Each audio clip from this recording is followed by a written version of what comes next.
Hello മച്ചന്മാരെ, എല്ലാവരും സുഖമായിട്ടിരിക്കുന്നു എന്ന് വിശ്വസിക്കുന്നു. ഇന്ന് നമ്മൾ CT110Xന്റെ 1 lakh plus kilometre user experience ആയിട്ടാണ് വന്നേക്കുന്നത്. So without wasting much of time, let get started.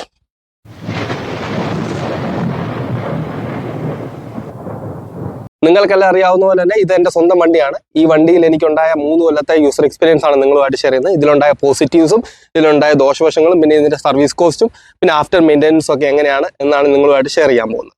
നമുക്ക് ആദ്യം തന്നെ ഈ വണ്ടിയുടെ ഫ്രണ്ടിൽ നിന്ന് തന്നെ വ്യൂ തുടങ്ങാം. നമ്മുടെ ഫ്രണ്ടിലത്തെ വ്യൂ നിങ്ങൾക്കെല്ലാം അറിയാവുന്ന പോലെ ബോക്സർ ഇൻസ്പയർഡ് ആണ്. ഫ്രണ്ടും ബാക്കിലത്തെ ടൈൽ ലാമ്പും കൊടുക്കുന്നത്, അതിൻ്റെ ഒരു ഗ്രില്ല് കൊടുത്തിട്ടുണ്ട്, നിങ്ങൾക്കെല്ലാം അറിയാം.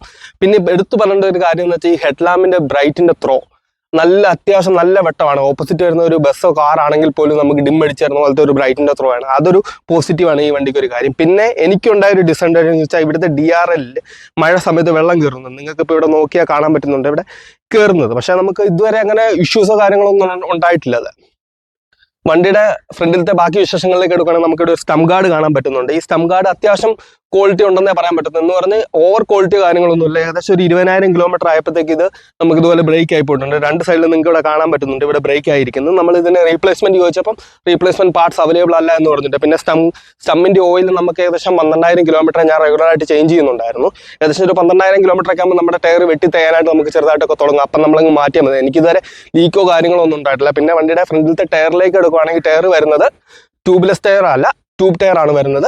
പിന്നെ നമുക്ക് ഡ്രം ആണ് ഫ്രണ്ടിലത്തെ ബ്രേക്കും ബാക്കിലത്തെ ബ്രേക്കും കൊടുത്തേക്കുന്നത്. പിന്നെ നമ്മുടെ ഫ്രണ്ടിലത്തെ വെൻഡർ വരുന്നത് അത്യാവശ്യം നല്ല ക്വാളിറ്റി ഉള്ള ഒരു ഫൈബർ പാർട്സ് തന്നെയാണ് കൊടുത്തേക്കുന്നത്. അങ്ങനെ പൊട്ടലോ കാര്യങ്ങളൊന്നും എനിക്ക് 3 കൊല്ലമായിട്ട് ഉണ്ടായിട്ടില്ല.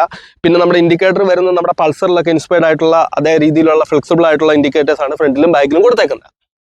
പിന്നെ ഈ വണ്ടിയുടെ സർവീസ് കോസ്റ്റ് കാര്യങ്ങൾ എന്നൊക്കെ പറഞ്ഞാൽ എനിക്കൊരു ആവറേജ് സർവീസിന് ഒരു 1000-1200 രൂപ ആവുന്നുള്ളൂ. വണ്ടിയുടെ കമ്പനി പറയുന്ന ഓയിൽ ചേഞ്ച് എന്ന് പറഞ്ഞാൽ 10,000 കിലോമീറ്റർ ആണ്. ഞാൻ നേരത്തെ ഇതിന്റെ റിവ്യൂ ഇട്ടപ്പോഴും പറഞ്ഞിട്ടുണ്ട് 10,000 കിലോമീറ്റർ ഓയിലാണ് പറഞ്ഞത്. പക്ഷെ ഞാൻ എല്ലാ 5,000-ലും കമ്പനി തന്നെയാണ് വണ്ടിയുടെ സർവീസ് ചെയ്യുന്നത്. എനിക്കൊരു 1000-1200 രൂപക്കുള്ളായിട്ടില്ല.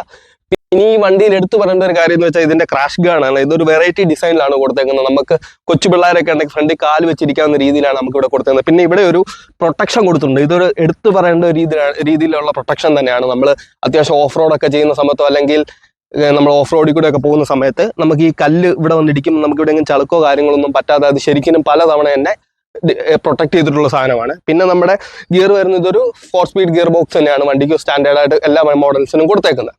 ഇനി ഗിയറിന്റെ ക്ലച്ചിന്റെ സൈഡിലേക്ക് കിടക്കുമ്പോൾ എനിക്കുണ്ടായ ഒരു പ്രശ്നം എന്ന് വെച്ചാൽ ഏകദേശം 60,000 കിലോമീറ്റർ ആയപ്പോൾ എൻ്റെ ക്ലച്ച് ഫേസ് ഫുൾ അങ്ങ് പോയി. ഞാൻ ഏകദേശം ഒരു 5,000 രൂപയ്ക്ക് എനിക്കത് ഫുള്ള് മാറ്റി പണിയേണ്ട വന്നു. പിന്നെ ഒരു 40,000 കിലോമീറ്റർ വണ്ടി ഓടിക്കഴിഞ്ഞപ്പോൾ തന്നെ എൻ്റെ ഗിയർ വീലിന് 2 വീലിന് കംപ്ലൈൻറ്റ് ഉണ്ടായിട്ട് എനിക്കത് ഫ്രീ ഓഫ് കോസ്റ്റ് തന്നെ വാറണ്ടി തന്നെ എനിക്കത് മാറ്റി കിട്ടിയിട്ടുണ്ട്. അത് മാനുഫാക്ചറിങ് ഡിഫക്റ്റ് ആയിരുന്നു എന്നാണ് പറഞ്ഞത്. പക്ഷേ വേറെ വണ്ടികൾക്കോ കാര്യങ്ങൾക്കോ ഒന്നും അങ്ങനെ ഇഷ്യൂ ഉണ്ടായതായിട്ട് എൻ്റെ അറിവിലില്ല. ഇത് കഴിഞ്ഞ് വണ്ടി ഒരു 70,000 കിലോമീറ്റർ ഒക്കെ അടുത്ത് കഴിഞ്ഞപ്പോഴത്തേക്ക് ഞാൻ നേരിട്ടുകൊണ്ടിരിക്കുന്ന ഇപ്പം കണ്ടിന്യൂസ്ലി നേരിട്ടുകൊണ്ടിരിക്കുന്ന പ്രശ്നം എന്ന് വെച്ചാൽ നമ്മുടെ എഞ്ചിൻ്റെ ബീഡിങ് എല്ലാം ഓരോ തവണ പോകുന്നതായിട്ടാണ് ഞങ്ങൾ. ഏകദേശം ഒരു 10,000 കിലോമീറ്റർ കഴിയുമ്പോൾ നമ്മുടെ ബീഡിങ് മാറ്റി വെക്കും. ഇപ്പോഴും നിങ്ങൾക്ക് ഇവിടെ കാണാൻ പറ്റുന്ന ഇവിടെ ഓയിൽ ലീക്കിങ് കാര്യങ്ങളെല്ലാം ഹെഡിന്റെ അവിടെ നിന്നുണ്ട്.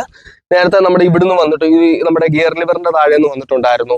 അതുപോലെ തന്നെ നമ്മുടെ ഈ സൈഡിൽ നിന്നെല്ലാം ലീക്കിങ് ആണ്. ഏകദേശം ഒരു 10,000 കിലോമീറ്റർ മുമ്പ് ഞാൻ മാറ്റിയതാണ്. പിന്നെ ഇപ്പം മാറണം. ഇതിന് ഏകദേശം ഒരു 600 രൂപ നമുക്ക് സർവീസ് ചാർജ് ഉൾപ്പെടെ നമുക്ക് ഇതിന് വരുന്നുണ്ട്. ഇപ്പം ഞാൻ ചോദിച്ചപ്പോൾ അവർ പറഞ്ഞു വണ്ടി ഇത്ര ഓടിയ കിലോമീറ്റർ കാര്യങ്ങളൊക്കെ കാരണമാണെന്നാണ് പറയുന്നത്. പക്ഷെ അങ്ങനെ നമുക്കൊരു 70,000 കിലോമീറ്റർ വരെ ഒന്നും നമുക്ക് ഇഷ്യൂ നേരത്തെ വന്നിട്ടില്ല.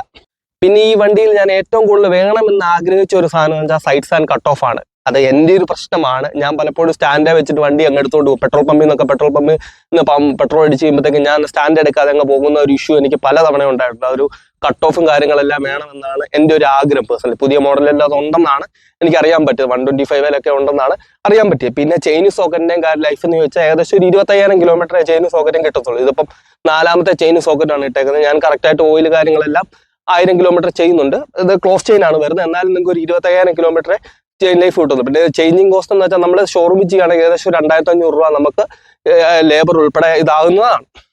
ഇനി നമ്മുടെ ടാങ്ക് കപ്പാസിറ്റി കാര്യങ്ങളും ചോദിച്ചാൽ 11 ലിറ്റർ ടാങ്കാണ് വരുന്നത്. ഇതിന് പിന്നെ ഇലക്ട്രോണിക് കാർബറേറ്ററാണ് കൊടുത്തേക്കുന്നത്. അതുകൊണ്ട് റിസർവ് വരുന്നുണ്ട്. 2.25 ലിറ്റർ ഇതിന് റിസർവാണ് വണ്ടിക്ക് കൊടുത്തേക്കുന്നത്. പിന്നെ നമ്മുടെ മൈലേജും കാര്യങ്ങളും കമ്പനി 70+ പറയുന്നുണ്ട്. പക്ഷേ എനിക്കൊരു ആവറേജ് യൂസിൽ 60 ഒക്കെ കിട്ടിയിട്ടുള്ളൂ. ആവറേജ് യൂസിൽ ഈ 3 കൊല്ലത്തിനകത്ത് എനിക്കൊരു 60 കിലോമീറ്റർ ഒക്കെ മൈലേജ് എനിക്ക് ഈ വണ്ടിക്ക് കിട്ടിയിട്ടുണ്ട്.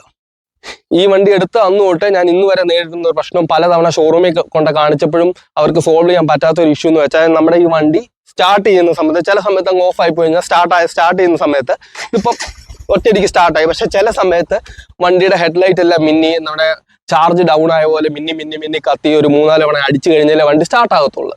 പിന്നെ ഒരു കുറച്ച് നാളായിട്ട് ഞാൻ ഫേസ് ചെയ്യുന്ന ഇഷ്യൂ എന്ന് വെച്ചാൽ ചിലപ്പോൾ വണ്ടി ഓടിക്കൊണ്ടിരിക്കുമ്പോൾ വണ്ടി അങ്ങ് ഓഫായി പോകും.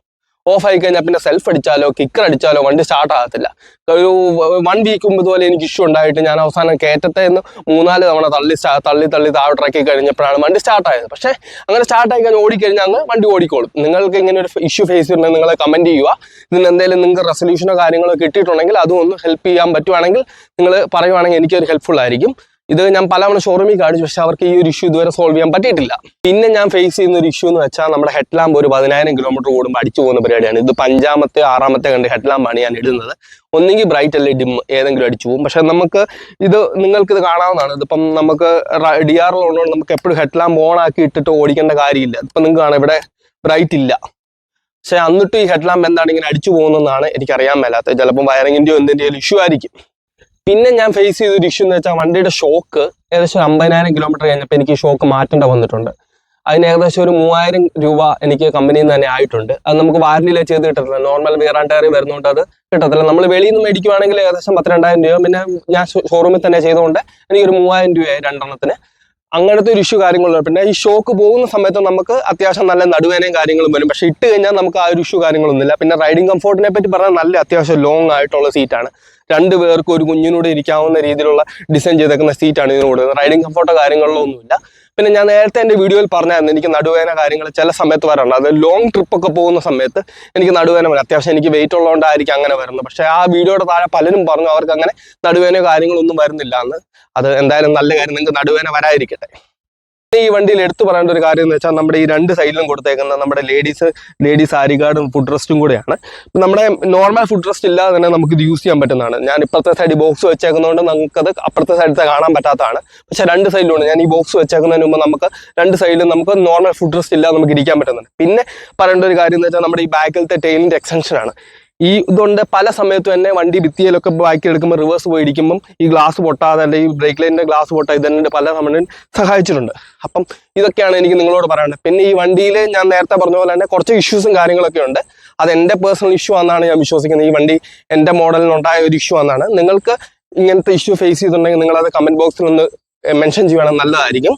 നിങ്ങൾ എങ്ങനെയാണ് റെക്ടിഫൈ ചെയ്തെന്നൊക്കെ അറിയാൻ പറ്റുവാണെങ്കിൽ എനിക്കും അത് യൂസ്ഫുൾ ആയിരിക്കും. അപ്പം എൻ്റെ 3 ഇയർ എക്സ്പീരിയൻസിനാണ് ഞാൻ നിങ്ങളോട് ഷെയർ ചെയ്യുന്നത്. അപ്പം മറ്റൊരു വീഡിയോയിൽ കാണാമെന്ന് വിശ്വസിക്കുന്നു. It's me Bibin signing out. Thank you.